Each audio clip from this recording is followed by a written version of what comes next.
Pilot and air traffic controller were concerned about weather before plane slid into Florida River. Snippets from the conversation between an air traffic controller and the pilot of a plane that slid into the St. Johns River upon landing in Jacksonville, Florida Friday night may give insight into why the aircraft landed on a different runway than planned. The military-chartered passenger plane was traveling from the Guantanamo Bay military station in Cuba and was supposed to land at Naval Air Station Jacksonville to the west into the wind, as is typical for most aircraft.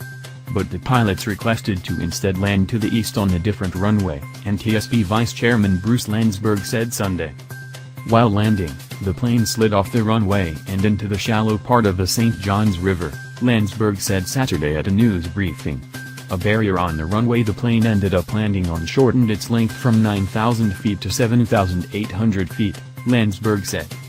Voice recordings between the pilot and the control tower suggest that there had been concern about bad weather in the area before the landing. There appears to be some light to moderate, actually moderate to heavy precipitation on the final for runway 28, the controller said in air traffic control audio posted to the streaming site liveek.net. The pilot later offers an alternative, "Any chance, I think it looks a lot better coming from runway 10.